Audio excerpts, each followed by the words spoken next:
Welcome back to The Long Way Home. I'm your host, Josh Bearheart Hawk, and today I want to talk about something uh, personal related, kind of personal. My time in the military.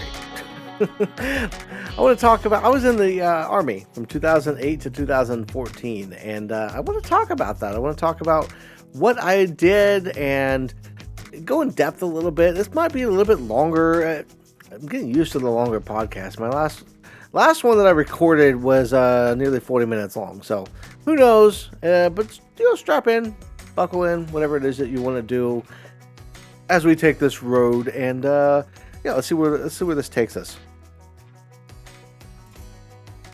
So part of the reason I want to talk about this is because my oldest is going off to. She's going to be going into basic training about a year from now, and she's following in my footsteps, going in the Army.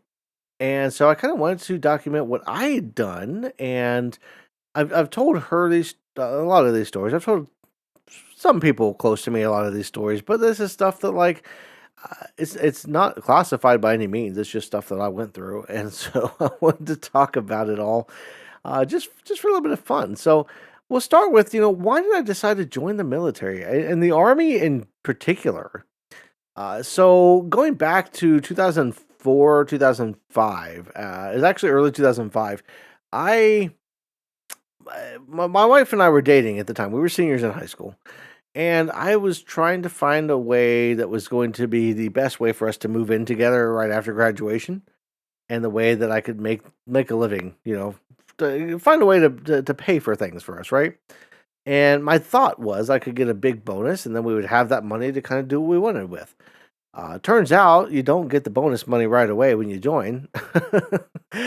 So I joined my senior year. I signed up for the delayed entry program and wound up dropping out of school and dropping out of the delayed entry program.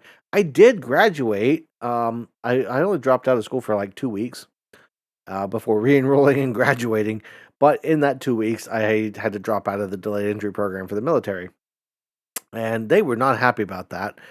But they kind of let it go. And a few years later, in 2008, I wound up deciding that, my life is not in a good place, and I need something that's going to give me some kind of structure. I wanted to do something that would mean more than what I had been doing in my life, something that I could be proud of. And so I was like, I did this once, but let me go back. I'm gonna try to join the military again. So I wound up actually signing up in middle of September 2008. Right after I had signed everything to get ready to go, my wife and I got married, because if we weren't married, she wouldn't be able to come with me. So we had to make sure that happened, because we had 2 kids, and it would be a shame if I was on a military base and her and the kids couldn't be there. So we got married before I went to basic training, and then I left in the middle of October of 2008 and wound up in Fort Jackson, South Carolina. And Fort Jackson, it has the nickname Relaxin' Jackson. I guess that's supposed to be like a knock on it. It's supposed to be like, oh, well, it's just so easy there. Basic training's not really easy for most people. For a lot of people, it's your first time away from home. It's your first time in a rough environment. You're being yelled at by drill sergeants constantly. Uh, you know, a lot of basic training for me kind of went by. At the time, it seemed slow, but it was really fast, and a lot of it's nothing more than a hazy memory. I remember bits and pieces. One point that really stands out was we had this tower called Victory Tower, and that was where you did your rappelling. That was where they make you climb up and it's a 50-foot rappel, and I'm scared of heights, so that was an interesting thing. But the part that stood out to me was right before we started it, they were giving us a demonstration, and one of the drill sergeants, she climbed up to the top, and she waves over the top to us as we're all standing there at the bottom, and then her head disappears, and all of a sudden, this body comes flying out, and it just all the way down to the ground and slams into the ground. And we're all freaking out. And I'm like, what in the world just happened? It was a dummy. They threw a dummy to mess with us. So the drill sergeants, they'd like to have a little bit of fun at our expense. My drill sergeant the main one for our platoon was the most awesome drill sergeant in the world. This guy, he said he was former German military. And so he's pretty hardcore, but he was very fair, and he was very good at sitting down and teaching everybody things and having conversations and just making sure that you really got what he was talking about, what he was saying. And he liked me to the point where like we had a so right before coming back, we were maybe halfway through basic training, but we had to like schedule our tickets and everything to fly back home because our basic training was ending right before Christmas. So they were going to send us home for Christmas block leave, and then we would have to go off to our separate AITs. And you had to pay for your own ticket. Well, one of the guys had cash, which that's a stupid thing to do, but he had cash, and the cash came up missing. I don't know to this day exactly what happened to it, but he said that it was stolen.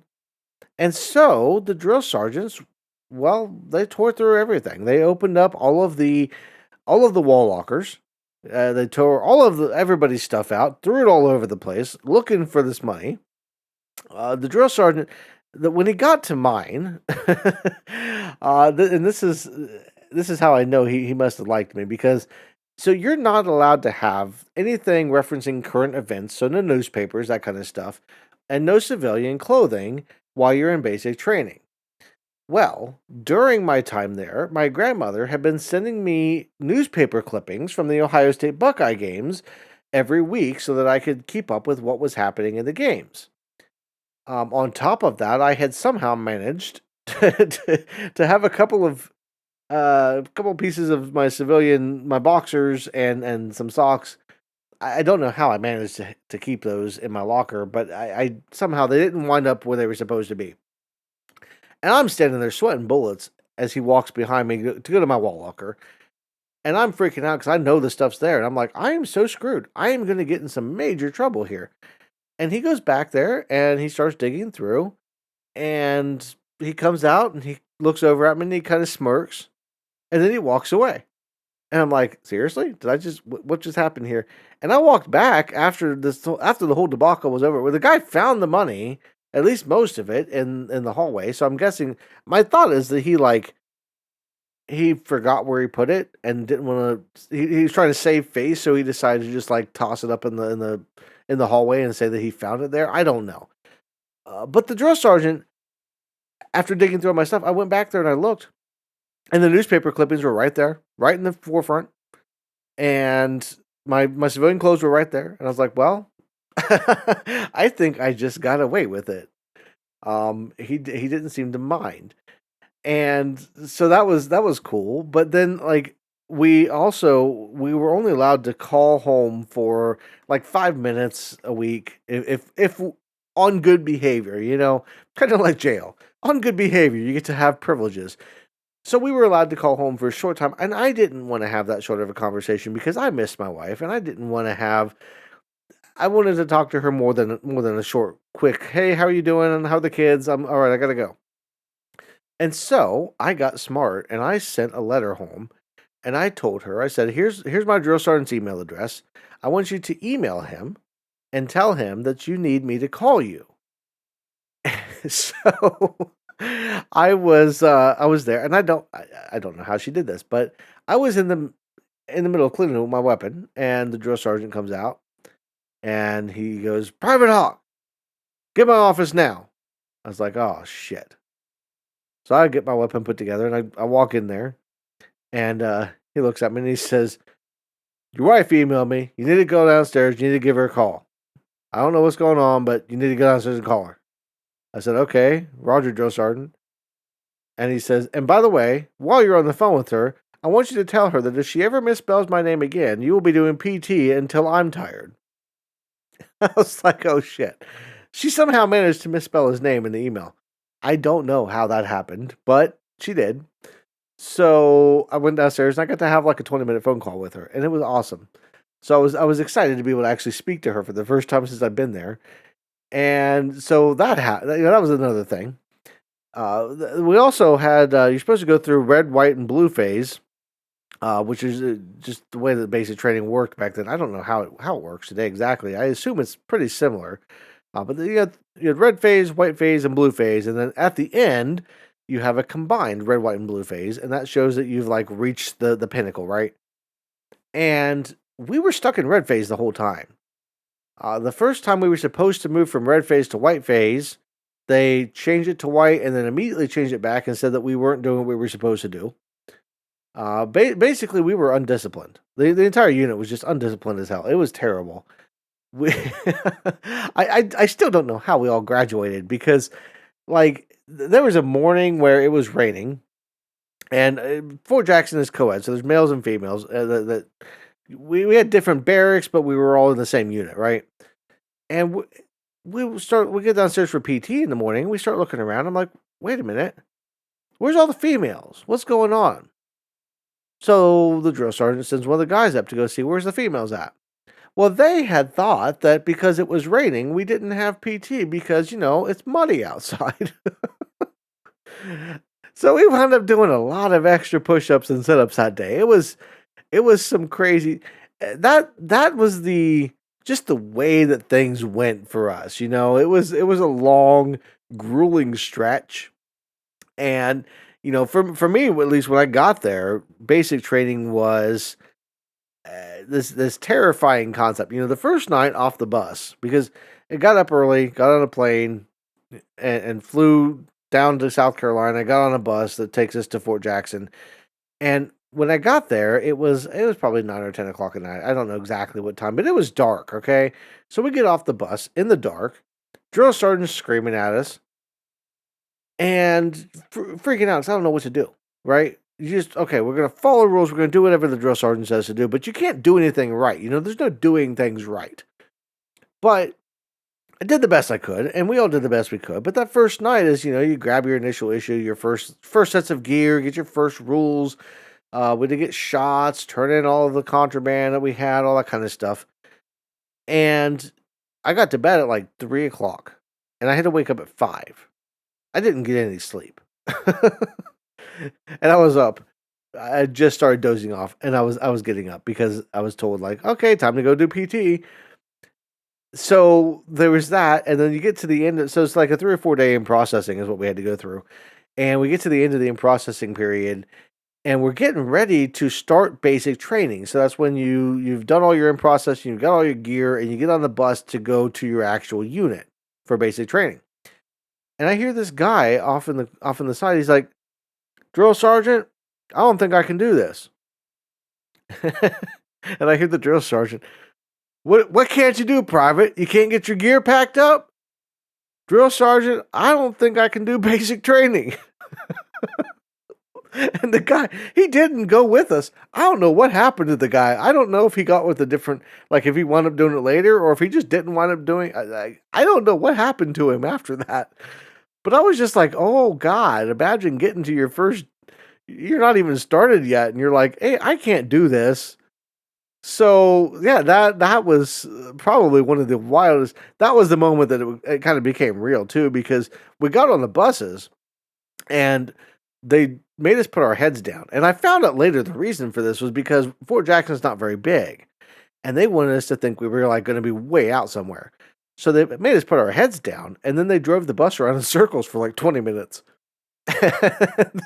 They pulled us up to the unit, and we had to get out and we had to run up, and they had what was called the shark attack, which is the drill sergeants all screaming in your face, and we had to run up to our gear, and then they're screaming at us and yelling, and we're doing push-ups and sit-ups and flutter kicks and just left and right working out. And it was wild. And I was like, what did I get myself into? And and then it's just like the next 9 weeks, just like that, just insane, non-stop.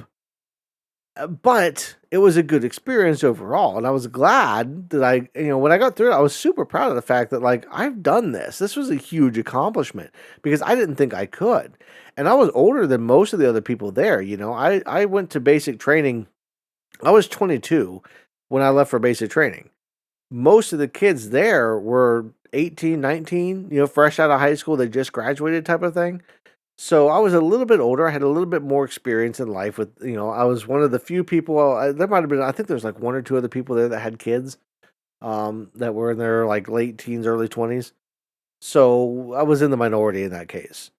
But then, left basic training. I got to come home for 2 weeks and see my wife and my kids, and we went to the zoo. I bought a camera. Like we had all kinds of good stuff going on. I was just happy to be home. But of course, that didn't last. And I was on a plane right after New Year's, heading out to Fort Sill, which Fort Sill is in Oklahoma, and that is where I learned the difference between what they call humid cold and dry cold. Because you see, I had heard this for a long time, the difference what the humidity makes. And I found that out in more than one way in the military, but in this particular instance, in Fort Jackson, we would have nights where it was like 25, 30 degrees. We were sleeping in tents outside when we were doing our field exercises and stuff. And but it was humid. And I didn't realize what exactly luxury that was until I got to Fort Sill. In Fort Sill, so many days where it would be in the mid 30s, no humidity, very, very dry air, and windy as could be. And I found that out more than any time else. My first, like, it was like 2 days after we got there. Because we had to in process, of course. This is another training area, so we had to in process and do all that stuff. But one of the first things they have you do is a PT test.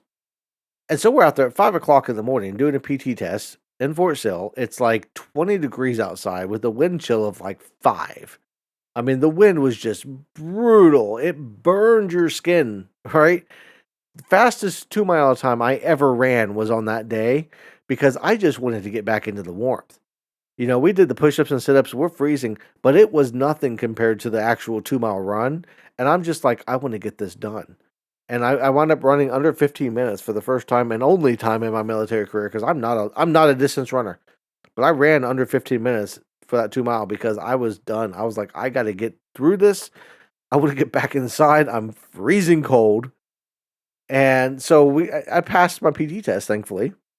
I didn't have to worry about it. Like if you didn't pass the first one, you had to pass one before you graduated. And there was people that like right up to graduation were on the line of not passing. So I was glad I passed the first one. I didn't have to worry about it after that. But AIT was a little bit more relaxed because it was more. It was you still had the basic training idea of like drill sergeants and stuff, but it was more of a getting you used to the actual military. You're a soldier now. You've been through basic training, so we'll give you a little bit more of a little bit more leeway. And that leeway only stretched so far, though. We had people there that like were smokers that weren't allowed to smoke, but would still go downstairs and smoke and try to hide it from the drill sergeants. There's a couple people that got in some big trouble doing that. So we didn't have all the privileges, but we had enough. It was enough to kind of give us a little bit of rope. And I rather enjoyed AIT for the most part. I was a 13 Bravo. I was field artillery, and I got to use what is called it's an M109 Paladin, which is basically think of a tank if you've seen a tank, but it shoots field artillery. And oh my god, I loved those. I got to have that in my unit too when I got to the active duty. When I got to like my unit in Fort Hood, and those things were so cool. I got to drive them. I got to fire them. Oh, I loved it. It was probably the best part of my entire military career was just being able to be in that vehicle. I loved every second of it. But they put me on the fast track, so I got to learn a bunch of extra stuff that other people didn't get to learn, which was really cool. Especially when I got to my unit and I had all this extra experience. But it never really translated to anything down the road. It was supposed to translate to like an extra promotion and shit, and it never did. So it was just a cool experience that I wouldn't have gotten if I hadn't been in that group. So I had that, and the biggest moment for me of AIT probably, other than the fact that okay, we were supposed to graduate like a week early. They were trying to move us along extra fast, so that we could get out of there a little bit early. And that all got blown to shit because a ice storm came through and shut down the base. So we didn't have training for like 4 days, and so that was a different experience for me. But the other big experience was I had my wedding ring on, and you're supposed to wear gloves or take off jewelry when you're on the vehicles and around doing those kind of things, and I didn't. I was doing the wrong thing, and I was climbing out of the driver's hatch of the gun, and I caught my ring on a bolt and pulled it off, and nearly degloved my finger in the process, and that was a mess. And they took me over and got some stitches, and it took about a week or two to heal up. It wasn't the worst thing in the world, and I still on track and still was able to do stuff, but it hurt like hell. And you would have thought I learned my lesson. Stay tuned. We're going to talk more about that. But yeah, so I finished AIT and graduated, and was super proud of and super happy with that. Got back to Ohio. I had, I think it was like a week. It wasn't a lot of time, but it was enough time to come home, get my family, get my belongings, all that kind of stuff, and then get down to Fort Hood. The journey to Fort Hood was a fun one because we had an older car and actually had to have a trailer hitch installed. This car had all kinds of problems, right? Part of the thing that drove me to join the military in the first place was because the brakes went out on it when I was driving down a hill one day. Um, Long story, but lots of problems, but we'd gotten most of them kind of fixed, and then we got a trailer hitch installed on it, and hooked a U-Haul trailer up to the back of it, put all of our belongings in the U-Haul trailer, and then started driving. Didn't have it had a digital dash. The digital dash was on half the time, off half the time. Ran out of gas on I-70. We were I believe we'd gone through Indianapolis. I don't think we'd made it out of Indiana yet. We might have made it out of Indiana. But on a long stretch of highway, ran out of gas because I couldn't see the gas gauge. So that was a fun experience. We stopped in St. Louis on the way. It was kind of a cool little trip. When we got down there, we got into Texas. My first experience in Texas, driving through Dallas, had an old lady flip me off on the freeway. She had to be like 80 years old. And I was going 10 miles over the speed limit because everybody was going like 20 miles over the speed limit. And I was like, I don't want to get pulled over, and I don't feel safe driving that fast. And she got mad at me because I couldn't get over. When I finally got over, she flew around me and flipped me off on the way past. I was like, what the hell's going on right now? Welcome to Texas, I guess. So got down to Fort Hood, and the first couple of days were real iffy because I got there, and I found where I was supposed to go for PT the first day, as the in-processing station. And so I got there, and I was able to do PT, and I found the right place. I was so happy. But then I didn't know where to go after that. Because I got done with PT, and we were staying in a hotel for the first few days because we had to find a place down there, you know. But I got through PT, went back to the hotel to change, came back, and I was driving around post trying to find where I was supposed to go because I didn't know where I was supposed to go. And I was freaking out, and I wound up going back to the hotel, and I had a sergeant call me like 2 hours later. He's like, "Where are you at?" I don't know where the hell to go. It's like, okay, well, come. This is where you go. He gave me directions, step-by-step directions.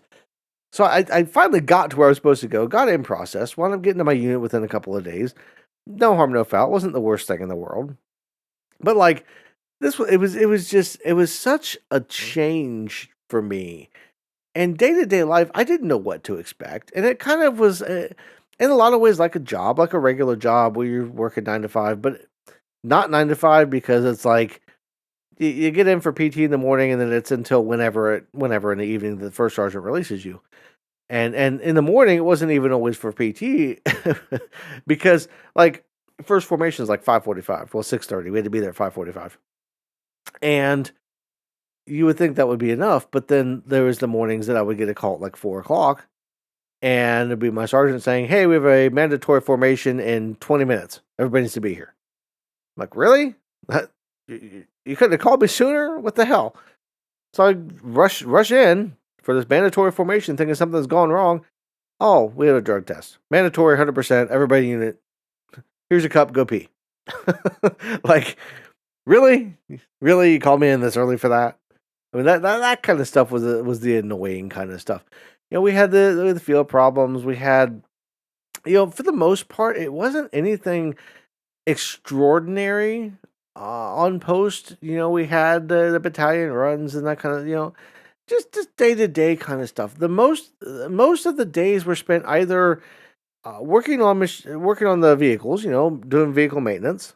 There was some training that was being done. There was a lot of what I would think of as yard maintenance. We we had the motor pool, and you got the normal like lines between the concrete. Like how the sidewalks are, where you have like the lines between the steps on the sidewalk. Well, the motor pool was a similar, the cracks, the lines in between where they laid the concrete down, and grass would grow up between that naturally. Uh, we would have to pick the grass out of that. We would spend days picking the grass out of the rocks in the motor pool, like stupid shit like that. It was the kind of stuff that I'm like, what are we doing? You're wasting my time. You know, we had the times going to the field, going to the range, doing training. That was all great. But there was so much of just wasting my time. My time was more valuable than this. What the hell are we doing? Type of stuff. And it was more of an annoyance most of the time than anything.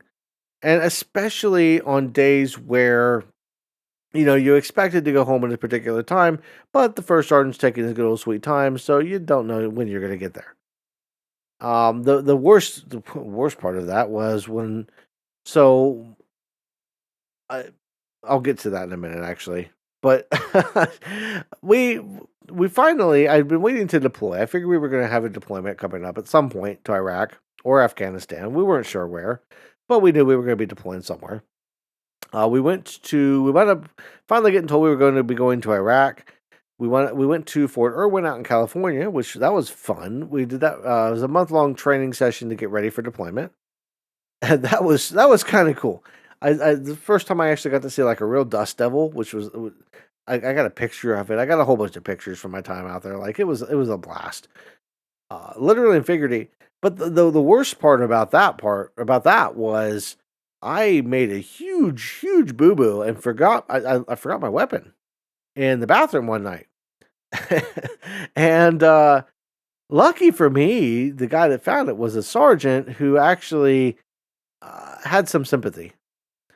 And I left the bathroom. I came back looking for because I realized I forgot it.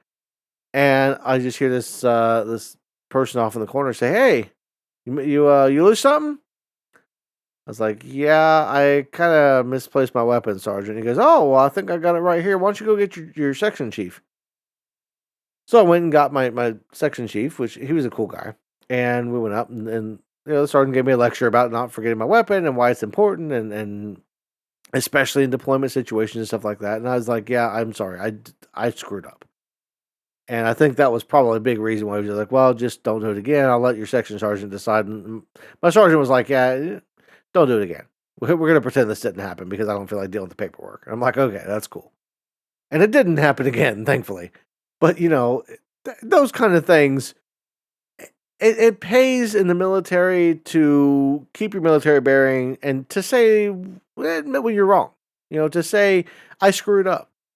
That that one phrase can get you a long way, and that's not just in the military. That's in life in general. I screwed up is a way to say, yeah, I'm sorry. I made a mistake, and I recognize that, and I'm gonna make an effort not to do it again. So that was a kind of big deal. That was the biggest moment that stuck out to me from my time in Fort Irwin. I came back and went to. I was supposed to deploy in the unit deployed in August. I was delayed because my son was born in late August. And so they basically told me, okay, you're going to stay back so your son can be born, and you'll be there for that, and then you'll have paternity leave for 10 days, and then you're going to join us. I was like, cool. So my son's born, I've got the paternity leave and everything, and then I get back on active, and I didn't get to go for another 4 months almost. because the unit that was there. So basically, what would happen was the unit's downrange is what it's called, and when you're deployed, you're downrange. They would send back, we need X amount of troops, because this was at a time right after the surge in Iraq where they were kind of in a weird situation where they were kind of drawing back, but they weren't drawing back too fast. And so they were like, okay, we need X amount of soldiers. And one of the troops that we had been left behind completely, like their entire troop. And so they were trying to send their guys down first because they wanted to get them their deployment patches. Politics in the military sucks, all right? So I'm sitting there and I'm like, when am I going to go? And I kept asking, when am I going to go? Well, finally, right before Christmas, they were like, okay, you're on the list. You're going right after Christmas. And so because of that, I was one of the small group that was going with me. We all got to have full Christmas block leave because we were going to be leaving. So we did our Christmas block leave and then came back from that. And within a couple of weeks, we were on a plane and heading to Kuwait. And that was such an interesting experience to me because it's a full military flight. Like everybody on the flight is Army, right? We're all going to the same place basically. But I'd never been on a plane for that long. Like we took off from Fort Hood, and we were supposed to land in Bangor, Maine, but there was a snowstorm going on, so they diverted us to Michigan. I believe it was Detroit that we landed in to refuel and de-ice the plane, and then we took off from there, and we didn't land again till Ireland. And that was a long flight. I'd never been on a plane that long. That was I didn't know what to expect. I was ready to get off it when we landed. It was Germany, not Ireland. Ireland was the way back.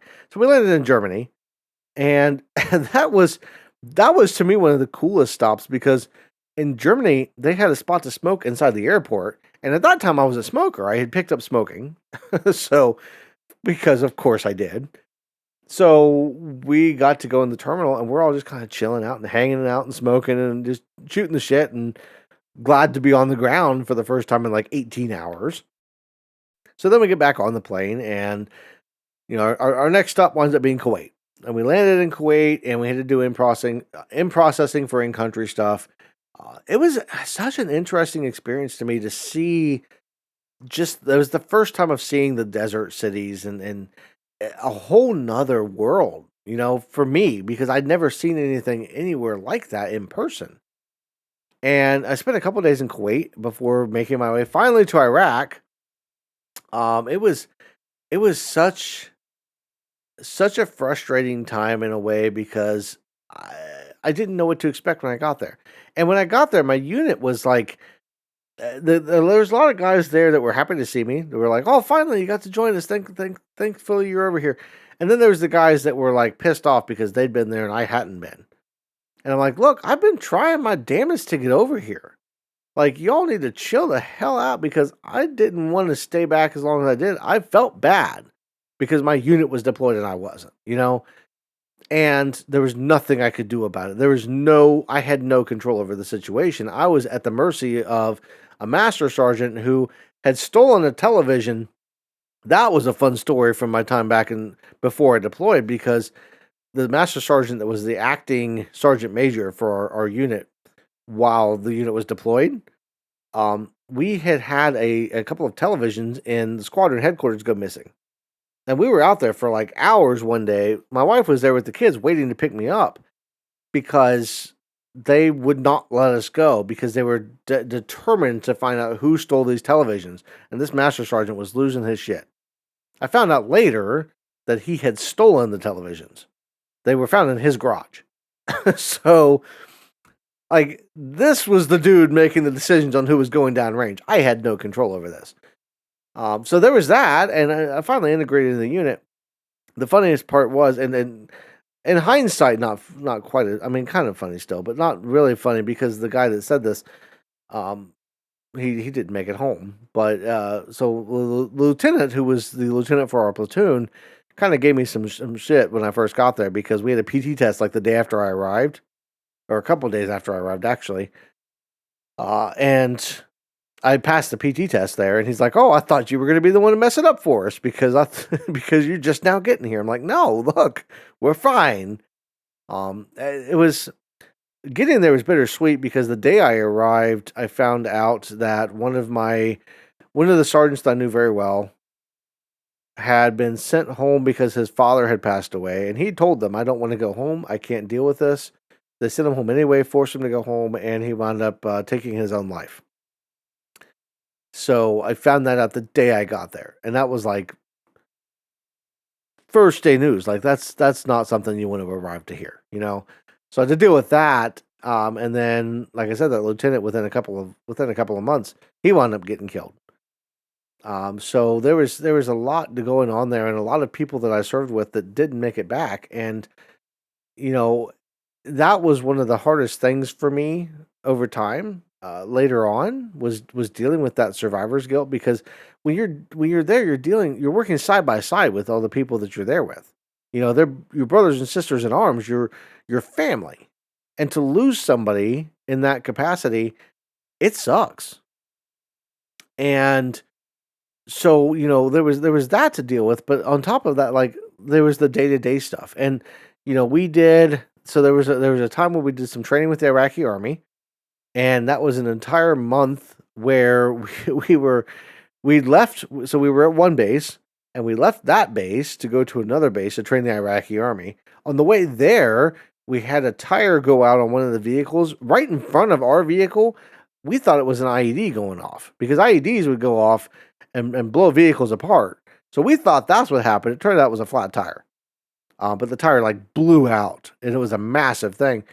And we had to stand guard while they changed the tire. They actually had to send out an actual thing to change the tire. It was crazy. So we got all that taken care of. Finally got where we were going, and the conditions there in that area were kind of shitty because we were like in one big room all by ourselves, right? We found a puppy, which was kind of cool. That we had kind of adopted a puppy for the month that we were there. That puppy would later be shot by a lieutenant from another unit, which kind of irritating. I get kind of why they did it because like stray animals and you don't know what you can with rabies and all that kind of stuff. It's a sanitation thing, but still like this is a puppy, man. Like really, you're gonna shoot this puppy? But for the month that we were there, like, it was just cool to have it hanging out. I mean, it was a little bright spot in an otherwise dim and dark kind of situation. And while we were there, like, we had a burn pit. I was exposed to burn pits on several occasions. I'm covered now thanks to some legislation that was passed a couple years ago.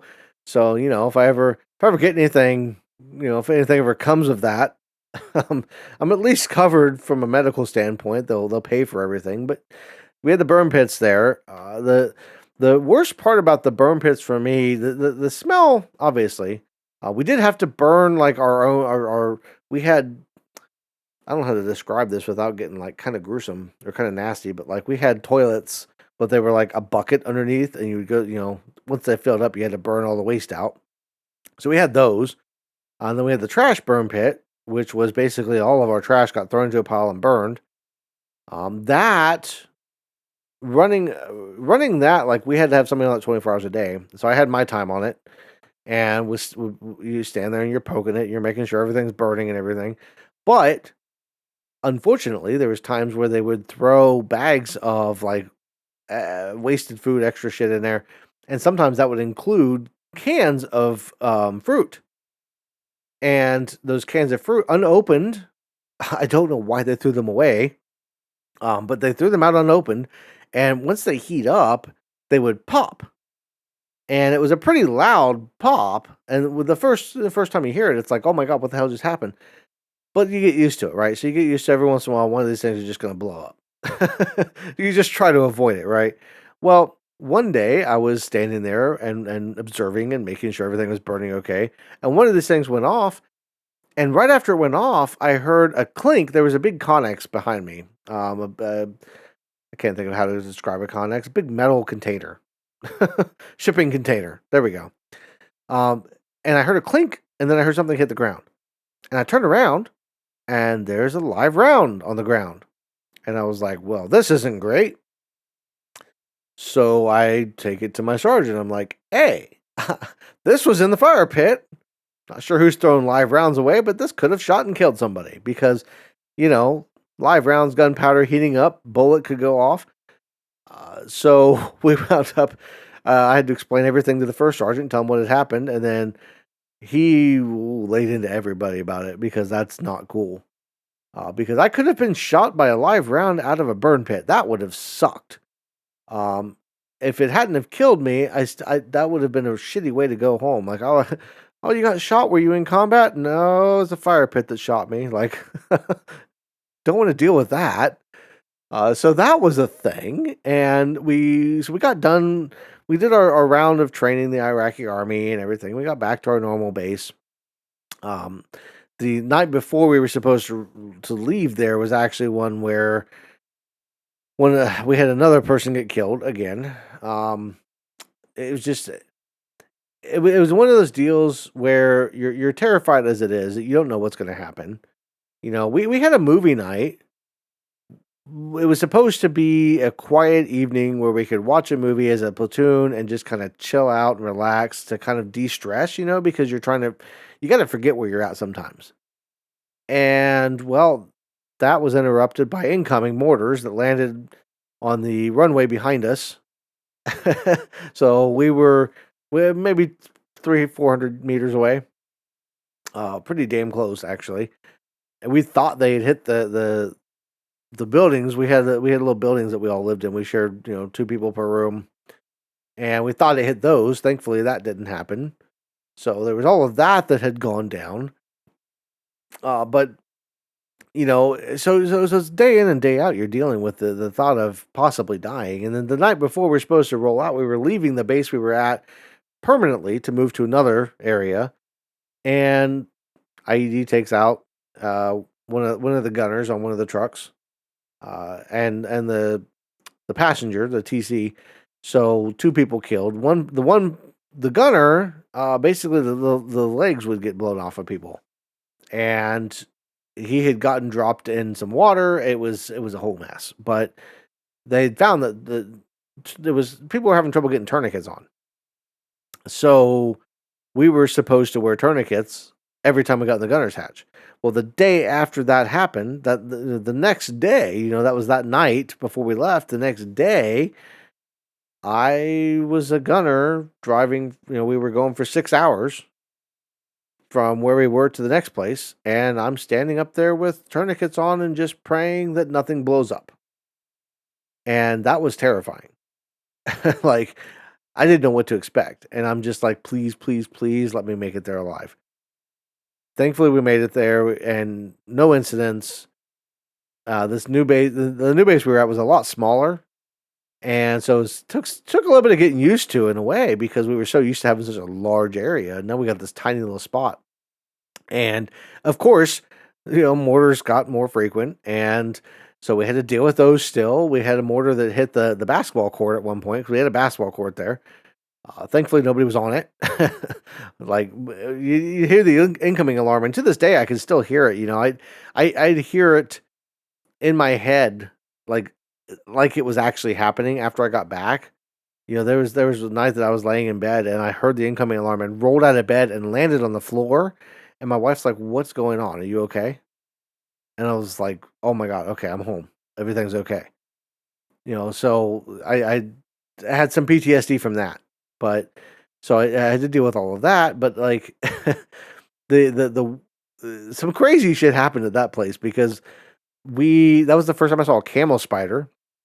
I thought camel spiders were a myth. I didn't actually believe they existed because like you heard about them, but until you see one in person, you don't realize what the hell it is. And you don't know, they're not really spiders. They're not arachnids as far as I know. I don't know the full details as far as like the genus and all that kind of stuff.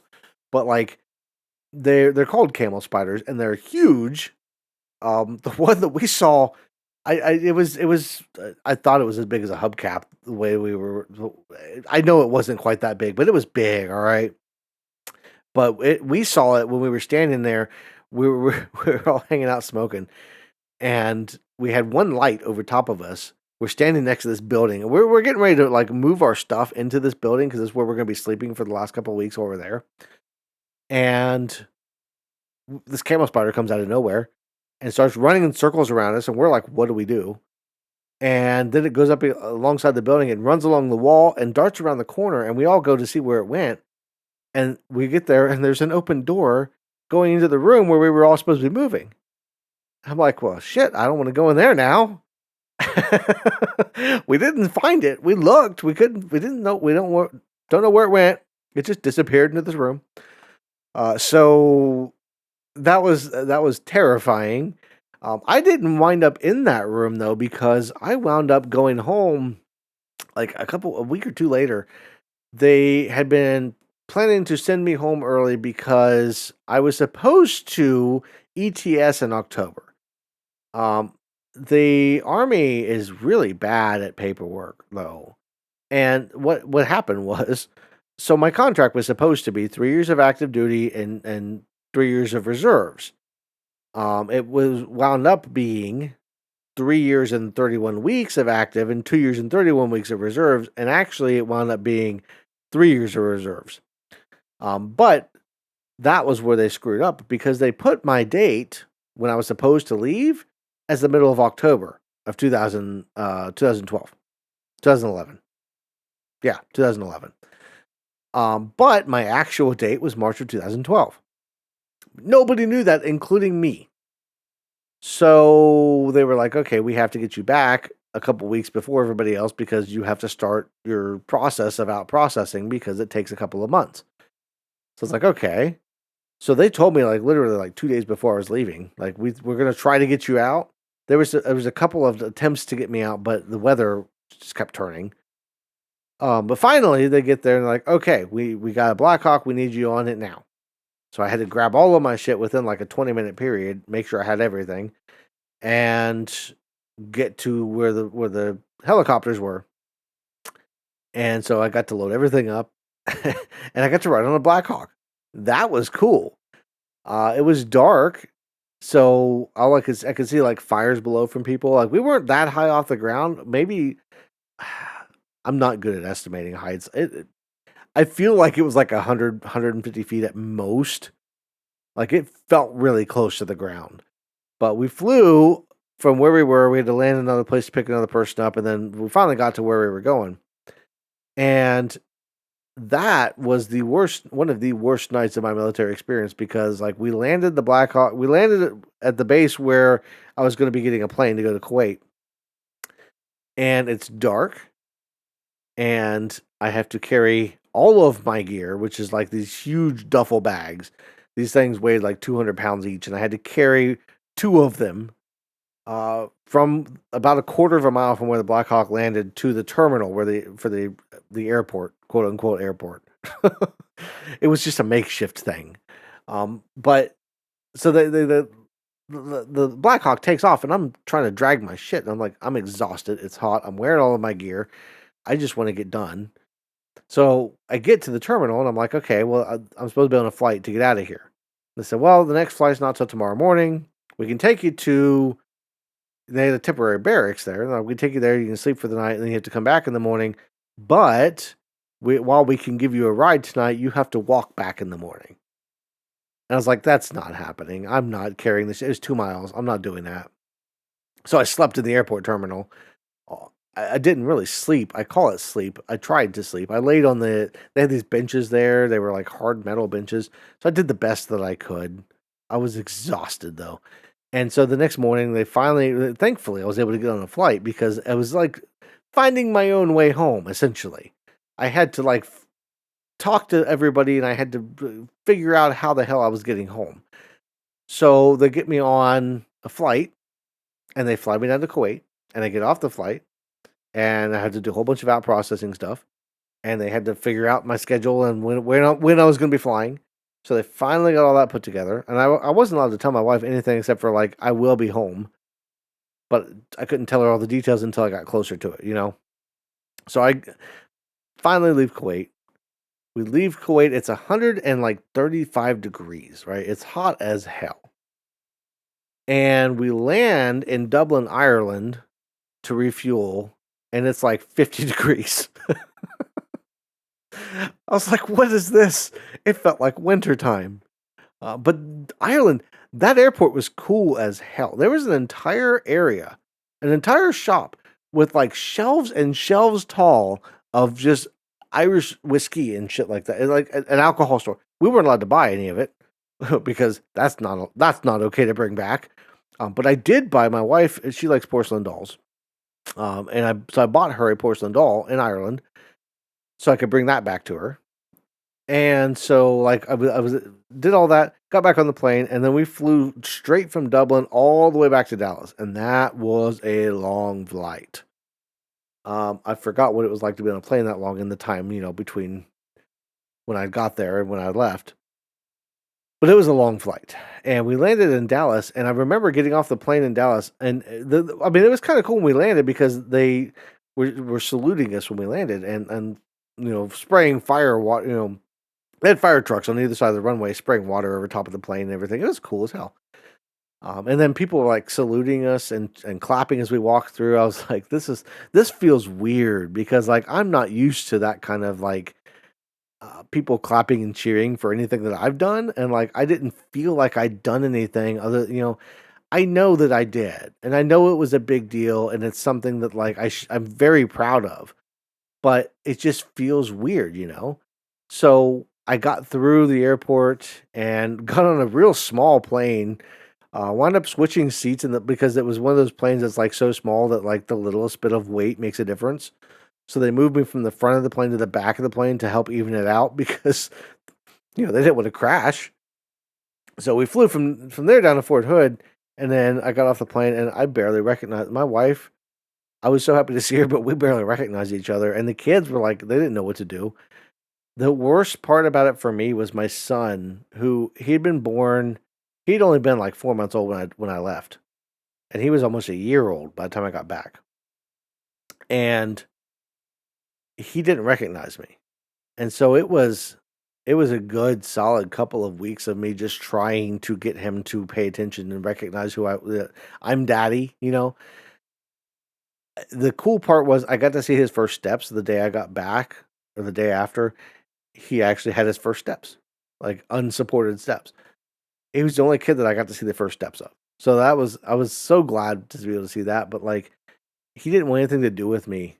He was scared of me for the first few weeks, and I finally got through to him. Like he, one night he threw a toy out of his crib, and so I was messing with him, and I was putting the toy back, and he'd throw it again, and it was like playing fetch.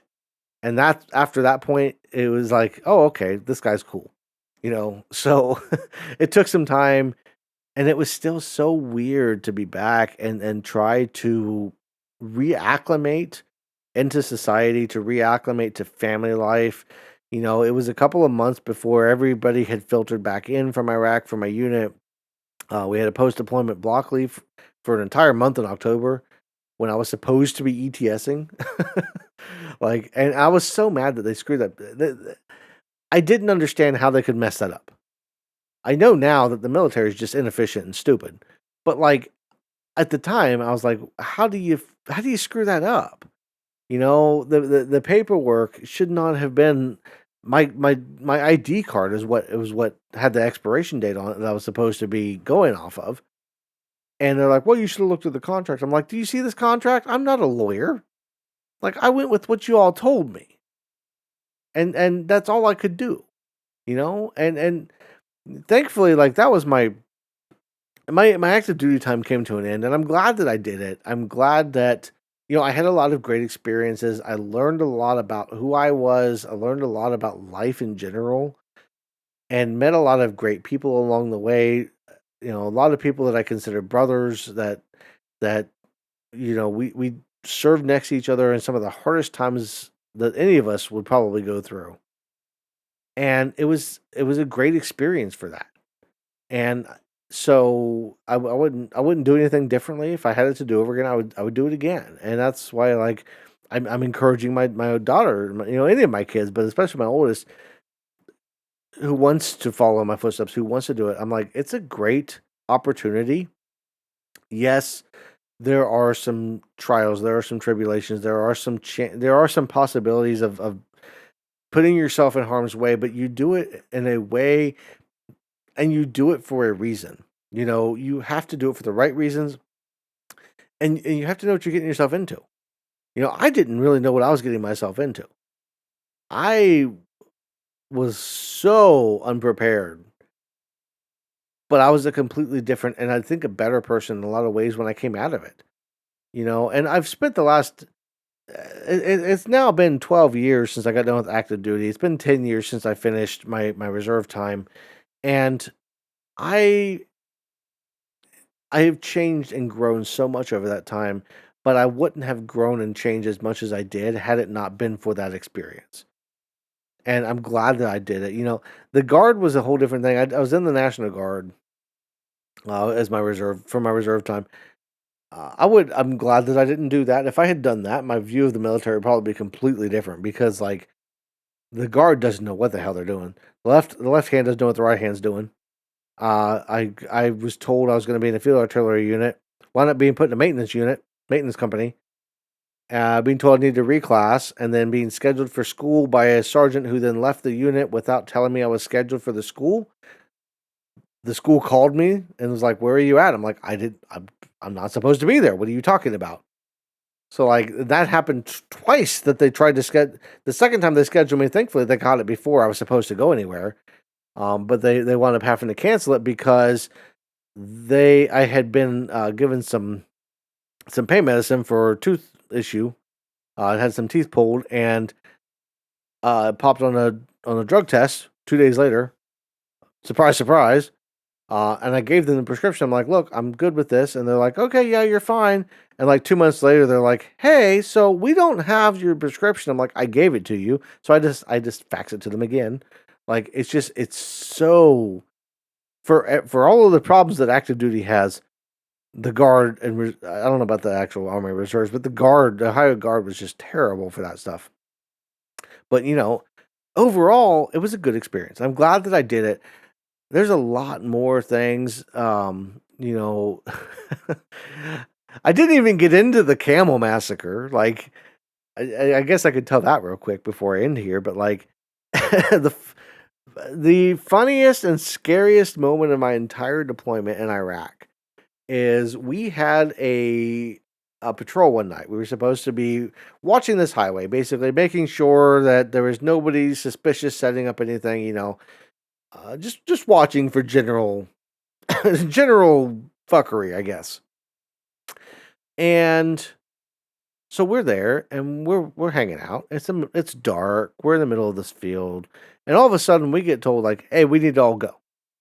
And I'm like, "Oh, okay." So we start running, and I'm running like a good mile and a half, almost 2 miles in my full gear with carrying the. I had an M249, which is a big gun. So I'm carrying that as I'm running along. And I'm like, "What's going on here?" And so we get back to the trucks, trying to figure out it's an emergency situation, and we're told like, "Well, we're going to the scene of an IED explosion. One of our trucks got hit by an IED." I'm like, "Oh shit." Well, as we're going, the story keeps changing. So it became one of our people being hit by an IED turned into, well, we think somebody got hit by an IED, turned into, well, a civilian plane spotter saw a fire and thinks it was an explosion. Well, by the time we get there, we almost ran into a herd of camels as we're pulling up. Had to slam on the brakes. And so we get, we finally roll up and there's these fires everywhere. And there's a couple of trucks crashed, like damaged pretty badly. And there's camel bodies everywhere. And we're like, what the hell happened? And what had happened was a couple of truckers had run into a herd of camels on this freeway. It's dark, you don't see much. It's think of a deer, like in if you live in like the Midwest, especially, like you have deer that run across the street in the middle of the night. Think of that, but like a herd of them and twice as big, right? So they'd run into these camels, and in order to try and figure out what was going on, they lit the camels on fire. Like, they were burning them to light the area. And I'm like, what's wrong with you people? What are we doing here? And at that point, our sergeant was like, you know what? Screw it, we're going back. Mission over. We're done for the night. It was supposed to be like a 6-hour mission. The last 3 hours. Which, of course, that was made up for by another mission that we had. Probably the wildest just string of events that I've ever witnessed. At least off the top of my head. We had gone out. We had an early morning mission. We had been out late the night before on a mission. And most of these missions were like, you're riding around, you're just observing. So we'd been out until like, I don't know, 11, 12 o'clock. And we got back and we were like, okay, we got to turn around in 4 hours. We got to roll back out again. So get as much sleep as you can, and then we're going to be going again. So we shower, sleep, whatever you can, and then you're ready to go. And it's like 5 o'clock. We're rolling back out. And it's supposed to be like a 3, maybe 4 hours tops. Not that big of a deal. So when we get home, when we get back, we're off for a couple of days. So we get to kind of chill. We get off of our cycle of our rotation. We don't have to do missions. We can kind of relax for a couple of days, right? So we're pushing through this. And I don't know who made the call to do this, but there was, we decided to go off-road on this, like, almost dirt road. I would almost call it a dirt road. But it was real muddy. It had been raining a lot. And there was this big, like, dip in the road next to the road that was like a big mud hole. And one of the trucks made it through. And then the second truck got stuck. We're like, well, shit. So we're trying to help them get unstuck. Well, in the process of trying to help them get unstuck, we get stuck. And we're down to our axle in mud. Well, they get unstuck on their own, right? So now we're the only ones stuck. Okay, so picture this. There we are, trying to get our way out. We're like, okay, we got to call for a wrecker. So we call for our mechanic crew to come out, bring their wrecker out, and get us unstuck. So these guys show up, and you gotta imagine this is a big truck. Okay, this has got you got the big wheel in the front, and then you got 2 big wheels on the back. It's 3-axle. It's a huge vehicle, and they get stuck in the mud in the process of trying to winch us out. And they're really stuck, like 3/4 of the tire deep in mud. And this mud's hardening now because the sun's out. It was a circus inside of a madhouse, okay? And then we had to call the civilian rescue team. So they came out, and they managed to get the wrecker and us both unstuck within an hour. And we're all happily driving on our way home. But mind you, this is like 7 o'clock at night. We had left at like 5 o'clock in the morning for a 3-hour mission. And we're rolling back at like 7 o'clock at night. It was such a long day. It was ridiculous. I was exhausted. I was like, I'm going to sleep for a week. Of course, I couldn't do that, but I sure as hell wanted to. It was bad. But and that's just a small sampling of the stories from my time in the military. I've gone way, way over anything that I would have expected. I don't like to make anything this long, and I honestly don't think anybody is still listening. If you're on Patreon, you are awesome. I love you. Thank you for being a patron. If you're on YouTube, thank you as well for listening and getting an hour into this. I try to be a good storyteller. I hope that I've kept your attention, that you've truly enjoyed this dive into what military life was like for me. If you're thinking about joining the military, if you spent some time in the military, if you are a veteran, thank you for your service as well. Like most people don't realize, most people will never be through that, and they won't. It's hard to explain to somebody who hasn't been through even the basics, basic training and that kind of stuff, or who hasn't been into a war zone. It's hard to explain what that's really like. And I hope that I have at least laid some of that out for some people who maybe are just curious, maybe who want to understand. And if you're looking or thinking about getting into the military, It's something that I would recommend at least looking into, because as hard as it can be and as risky as it can be, there are a lot of benefits for you.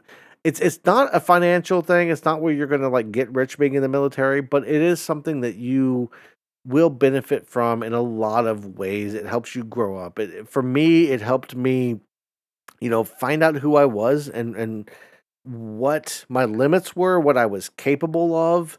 It was things that I didn't know that I could do, and I only found out because I was pushed to those limits. And sometimes that's what it takes for you to really kind of realize what you can do and what your potential is. So I do want to thank you all, everybody out there, whether you're on YouTube or Patreon, for watching or listening. I guess probably listening. This is a podcast after all. But I'll have other I'll have other podcast episodes out there. There's other episodes you can listen to, other things I've talked about before. I've got other things coming up. Hopefully not as long as this. I've got stuff talking about sports and memories and that kind of stuff. So, just stay tuned for that kind of stuff if you like. Like, subscribe, all that kind of stuff on YouTube, or, stay on Patreon. If you're on Patreon, you're awesome, and I want to give you the best that I can possibly give. So, thank you all for listening. Everybody have a great rest of your day, and I will see you in the next one.